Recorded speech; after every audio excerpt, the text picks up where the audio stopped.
name is Tabrez and I am an English trainer. Guys, आज हम लोग class देखेंगे EZMR का।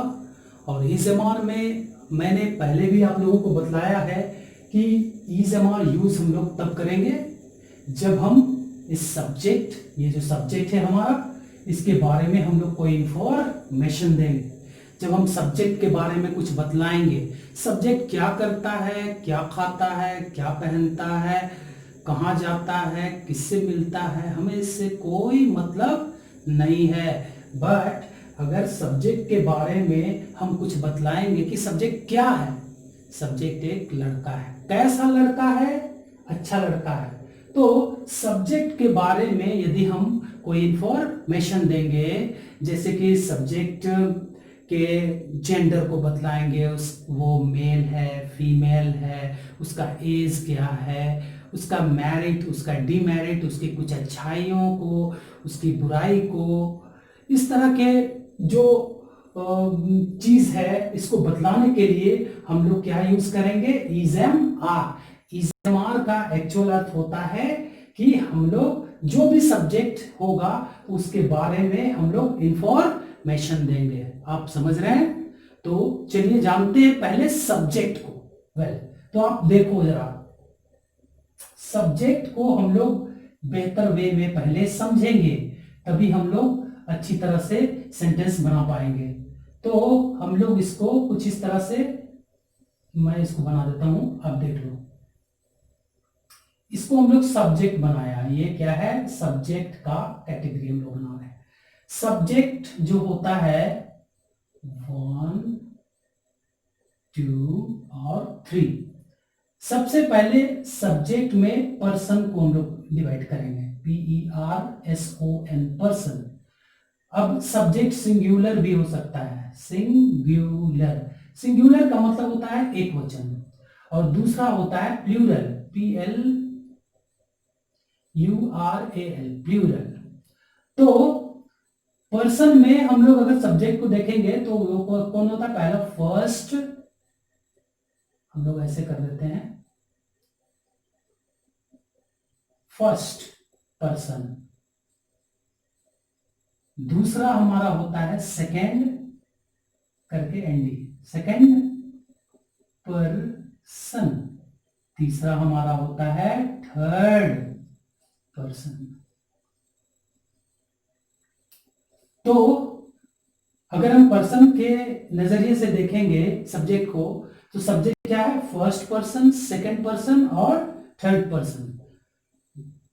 अब ये सिंगुलर भी होता है और प्लूरल भी होता है। तो सिंगुलर में जैसे होता है फर्स्ट पर्सन सिंगुलर, हम लोग ऐसे करेंगे, फर्स्ट पर्सन सिंगुलर में कौन होगा? तो वो यहां आएंगे इस तरफ। और सेकेंड पर्सन सिंगुलर में कौन होगा? तो यहां। थर्ड पर्सन सिंगुलर में यहां। फर्स्ट पर्सन प्लूरल इधर, सेकेंड पर्सन प्लूरल इधर, और थर्ड पर्सन प्लूरल इधर। तो इसको हम लोग इस तरह से समझते हैं। मान लीजिए ये कोई रमेश है, कोई राम है मान लो, और ये मान लो दिनेश है। ये दिनेश, ये राम।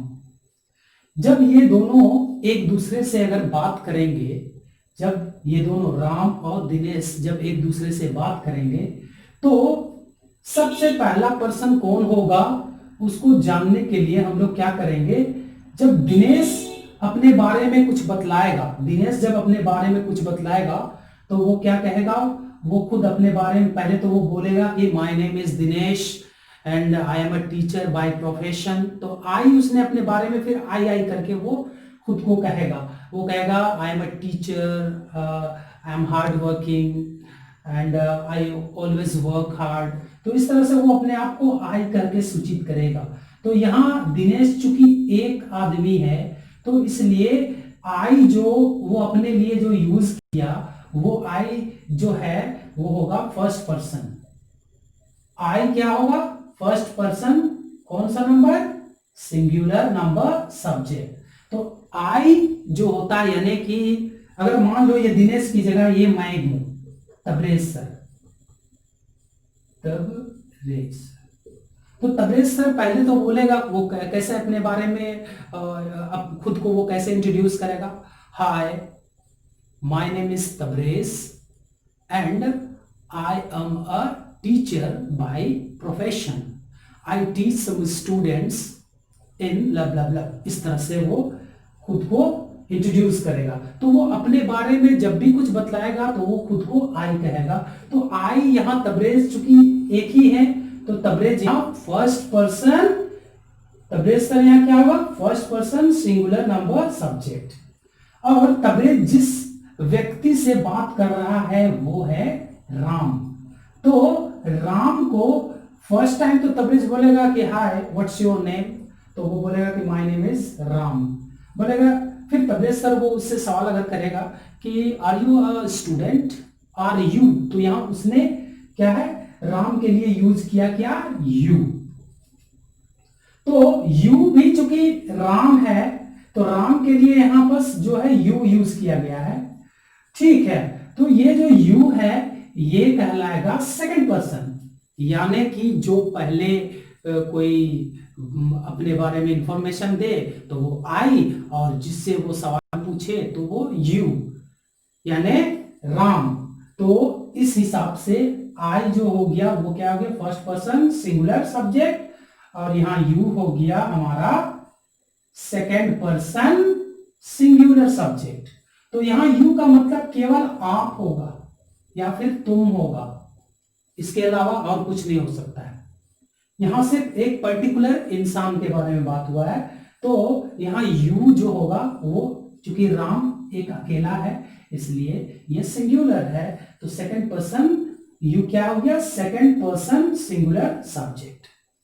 मान लो तबरेज सर हैं, तबरेज सर के साथ में एक और टीचर मनोज सर जी आ गए, या फिर कोई और टीचर आ गए, कोई नैना मैम आ गई सपोज, तो ये सारे मिल करके अब हम लोग तो हम बन जाएंगे। अब तबरेज सर खुद को आई ना बोल करके वो क्या कहेगा, हम लोग टीचर्स हैं तो वी आर टीचर्स। तो इस तरह से तबरेज सर अब यहाँ पर तबरेज सर और इसके साथ नैना मैम और मनोज सर और भी जो हमारे टीचर्स हैं वो मिल करके अब वे वी बन जाएंगे एज ए टीम, तो वी बन जाएंगे। तो वी भी चूंकि हम लोग अपने बारे में इंफॉर्मेशन देंगे राम को तो हम लोग खुद को वी कहेंगे। तो वी यहां पास होगा फर्स्ट पर्सन ही होगा लेकिन प्लूरल हो जाएगा। यहां इंसान जो है एक नहीं है अनेक हो गए। तो वी का मतलब होता है हम या हम लोग। आप लोग लिख सकते हो, नोट कर लीजिएगा। आई का मतलब केवल मैं, यू मतलब सिर्फ आप। अब तबरेज सर राम से बात कर रहे हैं और राम के साथ में उसका एक फ्रेंड आ गया। मान लो हम लोग क्लास में है और मैं राम से बात कर रहा हूं और राम के साथ तुरंत जब हम लोग उसी बातचीत के क्रम में उसी टाइम में कौन घुस गया, कोई और एक स्टूडेंट घुस गया, इसके बाद फिर एक और स्टूडेंट घुस गया। तो क्या तबरेज सर राम को कुछ और कह के संबोधित करेगा, लाइक यू नहीं बोल करके कुछ और बोलेगा? नहीं, तब भी तबरेज सर उसको यू ही बोलेंगे। सो यू वो यहाँ पर तबरेज सर अगर इसको किसी पर्टिकुलर इंसान को बोलेगा तब भी यू, और उसके साथ में और भी लोग होगा तब भी इसमें कोई परिवर्तन नहीं होगा, इसमें भी ये यू ही बोलेंगे। लेकिन इस यू का मतलब तुम या तुम नहीं होगा, तुम लोग हो जाएगा, तुम लोग या फिर आप लोग हो जाएगा। यानी जब हम राम का बात कर रहे थे तो केवल राम के लिए अगर हम कोई क्वेश्चन कर रहे थे तो हम उसके लिए यू लगाए, लेकिन जैसे ही राम और उसके और भी फ्रेंड्स आ गए हैं क्लास में तब भी हमने उसके लिए यू ही यूज किया।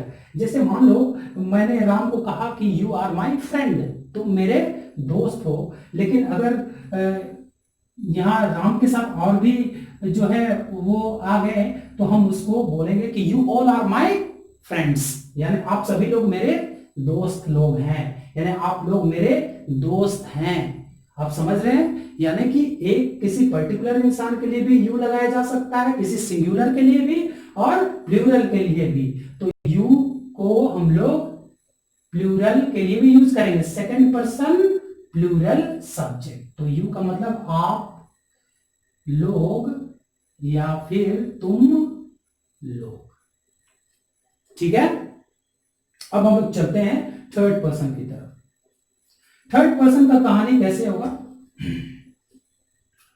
थर्ड पर्सन में ये मान लीजिए ये तबरेज सर और ये केवल अब राम। ठीक है, तबरेज सर जब राम से बात कर रहे हैं कोई और राम से कुछ भी सवाल कर रहे हैं, तो राम से कुछ बात कर रहे हैं और राम भी तबरेज सर से बात कर रहे हैं, पर दोनों एक दूसरे से बात कर रहे हैं पर अपने बारे में बात कतई नहीं कर रहे हैं।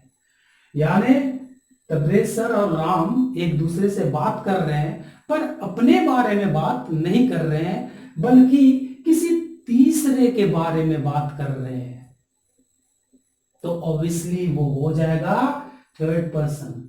यानी तबरेज सर अपने बारे में कुछ ना बोले और किसी और के बारे में बात करने लगे, या राम अपने बारे में बात ना करे और किसी और के बारे में बात करने लगे, तो वो जो बंदा होगा, वो जो लड़का होगा या वो जो लड़की होगी या जो कोई भी उसका रिलेटिव होगा, वो कहला जाएगा थर्ड पर्सन। अब ये डिपेंड करता है कि आप थर्ड पर्सन किसी एक व्यक्ति के लिए यूज कर रहे हैं या फिर किसी एक अनेक के लिए यूज कर रहे हैं। तो अगर मैं और राम बात कर रहा हूं और हम लोग बात कर रहे हैं किसी प्रिया के बारे में, सपोज किसी प्रिया के बारे में, ये है प्रिया। अरे प्रिया प्रिया बहुत इंटेलिजेंट लड़की है। अरे यार तुम प्रिया के बारे में जानते हो? हाँ हाँ मैं प्रिया के बारे में जानता हूँ, वो बहुत इंटेलिजेंट लड़की है। तो वहां प्रिया के लिए मैंने लगाया प्रोनाउन यानी सर्वनाम यानी शी। अब अगर यहां मैं राम के बारे में, ये है राम, तो बोलेंगे राम, अरे राम तो बहुत अच्छा लड़का, वह बहुत अच्छा लड़का। तो यहाँ राम राम दिन भर तो बोलेंगे नहीं, हम लोग क्या बोलेंगे? अच्छा तुम राम के बारे में बात कर रहे हो? हाँ जी वह बहुत अच्छा लड़का है। तो हमने राम के लिए जो है ना वह का प्रयोग किया। तो यहाँ जो है राम के लिए जो वह का प्रयोग किया, ये एक प्रोनाउन है जो सब्जेक्ट के तौर पे काम करेगा, जो राम के जगह में आएगा। ठीक है, तो हमने बोले अरे भाई राम के बारे में बात कर रहे हो? अरे राम बहुत अच्छा लड़का है, राम वह बहुत अच्छा लड़का है, वह बहुत अच्छा लड़का है। तो इस राम के लिए, वह के लिए हमने लगाया ही। तो ही क्या है? एक सब्जेक्ट है। यानी हम ये राम जो है अकेला है, इसलिए ही थर्ड पर्सन सिंगुलर सब्जेक्ट। यानी हम जिसके बारे में बात कर रहे हैं वो कोई तीसरा हो। यानी मैं अपने बारे में बात ना करके, ना मैं तुम्हारे बारे में बात कर रहा हूं, ना मैं अपने बारे में बात कर रहा हूं, मैं बात कर रहा हूं किसी तीसरे के बारे में जो एक हो। जैसे कि राम जो एक है, तो उसके लिए हमने लगाया प्रोनाउन ही यानी सब्जेक्ट ही। तो ही यहां क्या है? थर्ड पर्सन सिंगुलर सब्जेक्ट है। अब प्रिया के बारे में मैंने बात किया। प्रिया जो है एक लड़की है और प्रिया के लिए मैंने क्या है? शी का प्रयोग। हाँ हाँ वह प्रिया जो है, प्रिया एक लड़की है, वो बहुत इंटेलिजेंट है, वह बहुत इंटेलिजेंट है, तो शी। तो उसके लिए जो मैंने शी लगाया वो भी थर्ड पर्सन सिंगुलर सब्जेक्ट है। अब तबरेज सर और राम बात कर रहे हैं और इस बीच में वो एक दूसरे से बात तो कर रहे हैं लेकिन अपने बारे में बात ना करके बात कर रहे हैं। ये तबरेज सर बात कर रहे हैं कि इट इज अ मार्कर या दिस इज अ मार्कर। तो क्या तबरेज सर अपने बारे में बात किया या आपके बारे में बात किए? नहीं, उन्होंने बात किया इस मार्कर के लिए और उसके लिए उन्होंने सब्जेक्ट लगाया इट या दिस करके उसने शो करके बताया। तो दिस और इट लगाया उसने निर्जीव के लिए। यानी आप इट और दिस दोनों ही यूज कर सकते हैं। तो ही शी, अगर आपने इट लगाया, इट का मतलब भी मैंने कल बतलाया था, प्रीवियस जो मैंने वीडियो लेक्चर था उसमें मैंने बतलाया था, ही शी ये सारे सब्जेक्ट के बारे में बतलाया था। तो इट का मतलब भी यह होता है। तो यह एक मार्कर है, तो इट इज अ मार्कर। तो यहां जो इट मैंने यूज किया वो किसके लिए किया? मार्कर के लिए किया, इसके बारे में इंफॉर्मेशन देने के लिए किया। तो यहाँ जो इट है, तो ये इट भी किसी एक चीज के लिए मैंने किया, तो इसलिए इट भी क्या हमारा थर्ड पर्सन सिंगुलर सब्जेक्ट है। अब दिस का भी प्रयोग वही हम कर सकते हैं, जैसे दिस इज अ गर्ल, तो मैंने किसी एक लड़की के लिए बात किया कि this is a girl, this is my friend. तो किसी एक लड़के के लिए मैंने बात किया, तो इसलिए दिस भी यहाँ क्या है, थर्ड पर्सन सिंगुलर सब्जेक्ट है। यानी कि दिस का मतलब क्या है कि किसी एक पर्टिकुलर वस्तु या किसी एक पर्टिकुलर इंसान के लिए मैंने दिस नाम का सब्जेक्ट यूज किया। ठीक है। अब डैट भी आप यूज कर सकते हो, ये भी थर्ड पर्सन सिंगुलर है। जैसे डैट इज अ फार्मर, मैंने अपने बारे में बात नहीं किया, मैंने आपके बारे में बात नहीं किया, मैंने बात किया किसी तीसरे के बारे में जो कि एक किसान है, यानी सिंगुलर। तो क्या बोलेंगे, डैट इज अ फार्मर। यहाँ डैट भी किसी एक इंसान के लिए यूज हुआ, या डैट इज अ हाउस, किसी एक वस्तु या किसी एक चीज के लिए यूज हुआ, इसलिए डैट भी यहां हमारा क्या है, थर्ड पर्सन सिंगुलर सब्जेक्ट। आप समझ रहे हैं? Got it. सो अब आप किसी का नेम ले लो, जैसे मैंने बोला प्रिया या राम। राम, राम क्या है, एक नेम है। तो he, she, it, this, that, Ram, Ram भी ऑलरेडी एक सिंगुलर है। तो he, she, it, this, that, Ram या कोई नेम जो सिंगुलर में हो, एक में हो, इन सब के लिए हम लोग यूज करते हैं। ये हमारे कहलाते हैं, सॉरी, ये कहलाते हैं हमारे थर्ड पर्सन सिंगुलर सब्जेक्ट। ठीक है। अब जरा ध्यान दीजिएगा आप लोग, यहां तबरेज सर, ये राम है और ये तबरेज सर है। ठीक है, ये तबरेज सर और ये राम। तबरेज सर खुद को बोलेगा आई, तो वो first person singular subject. Tabrez sir जिससे बात कर रहे हैं उसको तबरेज सर यूज कर रहे हैं तुम, यानी कि यू, तो वो हो जाएगा सेकंड पर्सन, यानी एक इंसान फर्स्ट पर्सन, जिससे वो बात कर रहा वो सेकंड पर्सन। अब इस सेकंड पर्सन के साथ में कोई और आ गया तो वो सेकंड पर्सन ही होगा, लेकिन प्लूरल हो जाएगा। ठीक है। और अभी तबरेज सर, मान लीजिए तबरेज सर बात कर रहे हैं राम से, और राम भी तबरेज सर से बात कर रहे हैं, लेकिन ये दोनों एक दूसरे के बारे में ना बात करके किसी तीसरे के बारे में बात कर रहे हैं जो संख्या में ज्यादा लोग हैं, तब तो वो लोग कहला जाएंगे थर्ड पर्सन ही, लेकिन प्लूरल। यानी जैसे अगर हम इनको बोलेंगे कि वे लोग ईमानदार है, तो वे के लिए हम लोग लगाएंगे यहां दे। दे मतलब वे या वे लोग। तो ये क्या हो गया, थर्ड पर्सन के बारे में हम लोग बात कर रहे थे, क्या है कि वे लोग ईमानदार हैं, वे लोग किसान हैं, तो दे आर फार्मर्स। तो यहां दे जो आया वो दे का मतलब होता है वे या वे लोग।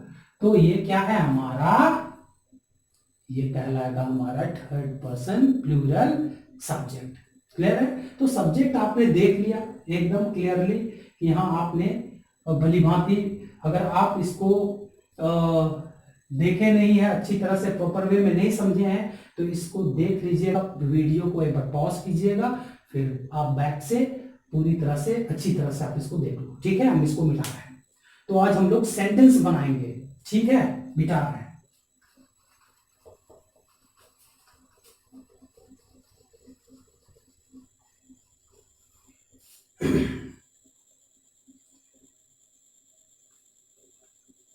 तो चलिए, तो मैंने बताया था कि कब होता है इस्तेमाल का यूज, जब हम सब्जेक्ट के बारे में कोई इंफॉर्मेशन देते हैं। जैसे Ram is a student, Ram is a student, तो यहां राम एक सब्जेक्ट है। अब राम था तो राम के अकॉर्डिंग तो आपको पता ही है हेल्पिंग वर्ब इज, ये आर्टिकल आ लगा क्योंकि एक स्टूडेंट का बात हुआ था। तो राम इज अ स्टूडेंट मतलब राम एक छात्र है, लेकिन ये एक इंफॉर्मेशन है जो कंप्लीट नहीं है। कंप्लीट इंफॉर्मेशन कब आएगा, जब हम कुछ राम के बारे में कुछ उसकी खासियत को बतलाएंगे, उसकी अच्छाई को बारे में बतलाएंगे, उसके डीमेरिट या मेरिट के बारे में बताएंगे। जैसे राम एक अच्छा स्टूडेंट है, Ram is a good student. तो अभी ये क्या हो गया कि राम एक अच्छा स्टूडेंट है, ये एक कंप्लीट इंफॉर्मेशन है ना। जो राम के बारे में बता रहा है कि वो क्या है, एक स्टूडेंट है, और वो कैसा स्टूडेंट है, अच्छा स्टूडेंट है। तो यहाँ अच्छाई के बारे में बता रहे हैं, किसके बारे में, राम के बारे में, जो कि एक स्टूडेंट है और कैसा स्टूडेंट है, अच्छा। तो ये जो अच्छाई के बारे में बता रहे हैं, तो अच्छाई के बारे में बतलाने का काम कौन करता है, एडजेक्टिव। एडजेक्टिव का मतलब होता है विशेषण, यानी इसका काम क्या है, ये किसी नाउन या प्रोनाउन की विशेषता बतलाता है। ये किसी नाउन या फिर प्रोनाउन की विशेषता बतलाता है। इसकी विशेषता बतलाने का काम, तो यहाँ नाउन ये है जिसकी विशेषता बतलाया जा रहा है, यानी नाउन एक स्टूडेंट है जिसके बारे में बताया जा रहा है। क्या, ये राम भी एक स्टूडेंट है। राम क्या है, स्टूडेंट है। राम यहाँ प्रॉपर नाउन है और स्टूडेंट एक कॉमन नाउन है। अब हम लोग आपको ग्रामर के पचड़े में नहीं फंसाएंगे, अभी पहले फिलहाल हम लोग देखेंगे कि राम जो है एक स्टूडेंट है। कैसा स्टूडेंट है, अच्छा स्टूडेंट है। हम चाहें तो राम की बुराई कर सकते हैं, हम बैड लगा देंगे, तो राम एक बुरा स्टूडेंट है। राम एक ईमानदार स्टूडेंट है, यहाँ अ के जगह एन लगा करके honest. Ram is an honest student. इस तरह से हम लोग, चलिए हम लोग कुछ सेंटेंस चलिए हम लोग देखते हैं कि सेंटेंस कैसे बनाया जाता है और इसका सेंटेंस का फॉर्मेशन कैसा होता है। मान लीजिए मैंने एक सेंटेंस बनाया, ही, सब्जेक्ट लगाया ही, तो ही के साथ is. He is a boy. अभी वह एक लड़का है, लेकिन कैसा लड़का है पता नहीं चला। मैंने डाल दिया मान लो केयरलेस।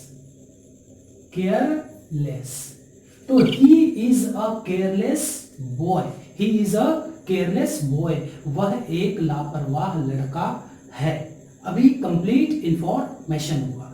इसमें हम इस लड़के का कोई काम को नहीं दिखाए, हमने क्या किया कि लड़के का इंफॉर्मेशन दिया कि भैया लड़का कैसा है, केयरलेस है। वो क्या काम करता है हमको इज एमआर में इससे कोई मतलब नहीं होता है। अगर आप बोलोगे कि वह गाता है तो ही इज सिंग, गलत, क्योंकि आपने वहां गाना एक काम है, आप काम को यहां नहीं दिखला सकते हैं। आप इज एम आर यूज करोगे सिर्फ और सिर्फ इंफॉर्मेशन के लिए, जब आप किसी के बारे में कुछ कहते हो, अच्छाई बुराई वगैरह वगैरह। ठीक है, तो he is a careless boy का मतलब वो किया कि वह एक लापरवाह लड़का है। तो ये एक पॉजिटिव सेंटेंस है, यानी इसको हम बोले तो सकारात्मक वाक्य, जिसमें हम कोई सवाल तो नहीं करते हैं बल्कि किसी के बारे में इंफॉर्मेशन देते हैं। आप समझे? तो नेक्स्ट वन, अगर हमको बोलना पड़ा कि वह एक लापरवाह लड़का नहीं है, तब हमको नेगेटिव सेंटेंस में जाना होगा। सिर्फ और सिर्फ इज एम आर यानी हेल्पिंग वर्ब के बाद नॉट लगाना है। तो कैसे बोलेंगे कि he is not a careless boy, वह एक लापरवाह लड़का नहीं है। यानी हमने नेगेटिव बात बोला, इसमें भी मैंने कोई सवाल नहीं किया बल्कि एक इंफॉर्मेशन दिया जो नेगेटिव रूप में, यानी नेगेटिव रूप में हमने किसी के बारे में बतलाया कि भैया लड़का लापरवाह नहीं है। जब हमको सवाल करना हो कि क्या वह एक लापरवाह लड़का है, यानी अब तो सवाल हो गया क्या करके, यानी कि जब भी क्या का सेंस आए कि क्या वह, क्या तुम, क्या हम लोग, क्या तुम्हारी माँ, क्या तेरा भाई, क्या तुम्हारी बहन, क्या क्या करके, क्या तुम, क्या वह, क्या हम लोग, क्या राम, क्या सीता, इस तरह से अगर आप सवाल कर रहे हो तो उसको कहेंगे हम लोग इंटेरोगेटिव सेंटेंस। इसमें क्या का सेंस आ जाता है। तो अब हम, क्या वह एक लापरवाह लड़का है, तब इसको हम लोग कैसे बनाएंगे। ये आप जो देख रहे हो हेल्पिंग वर्ब, इसको मान लो आप कोलकाता, और सब्जेक्ट को मान लो आप मुंबई। ठीक है, तो सबसे पहले क्या करो, कोलकाता को भेज दो मुंबई में और मुंबई को भेज दो कोलकाता में। अपने आप ये सवाल में बदल जाएगा क्या के सेंस में। तो चूंकि यहां बात हुआ कि वह का, तो क्या वह, क्या वह एक लापरवाह लड़का है? तो चूंकि इज था हेल्पिंग वर्ब तो हम लोग यहां से उठाएंगे इज। सब्जेक्ट कौन था? ही। तो ही। देखो हेल्पिंग वर्ब देखिए इधर और ये देखिए सब्जेक्ट इधर। तो is he, is he a careless boy? तो बन गया क्या वह एक लापरवाह लड़का है? अब एक सवाल कुछ इस तरह से होता है, आप इसको थेथरोलॉजी समझिए। कहने का मतलब है कि जबरदस्ती का सवाल। आप कभी कभी लोग ऐसे भी बोलते हैं कि क्या वह एक लापरवाह लड़का नहीं है? क्या तुम ईमानदार लड़का नहीं हो? क्या तुम्हारी माँ बीमार नहीं है? क्या वह तैयार नहीं है? क्या तुम नटखट नहीं हो? क्या वह जगी हुई नहीं है? क्या तुम टाल बटोल करने वाले इंसान नहीं हो? इस तरह से क्या तुम नहीं हो? क्या मेरी माँ नहीं? इस तरह का जो सवाल करेंगे तो हम लोग कहां से इंटेरोगेटिव नेगेटिव सेंटेंस, यानी ये नकारात्मक सवाल होगा, लेकिन इसको अभी हम लोग ध्यान से देखेंगे कैसे कि क्या वह एक लापरवाह लड़का नहीं है। तो इज ही के बाद आप नॉट लगा दो, या इजंट ही भी बोल सकते हो आप शॉर्ट में। जैसे इज के बाद में तुरंत नॉट लगा करके तुरंत बोल देना, लेकिन हम हमेशा सजेस्ट करेंगे आपको कि इज लगाओ, ही भी तुरंत लगा लो, उसके बाद नॉट बोल दो। Is he not a careless, is he not a careless boy? क्या वह एक लापरवाह लड़का नहीं है, यानी क्या वह लापरवाह लड़का नहीं है? तो इस तरह से हम लोग सेंटेंस का फॉर्मेशन करते हैं। यानी अगर पॉजिटिव सेंटेंस में बोले तो he is a careless boy, negative he is not a careless boy. क्या वह एक लापरवाह लड़का है? Is he a careless boy? क्या वह लापरवाह लड़का नहीं है? Is he not a careless boy?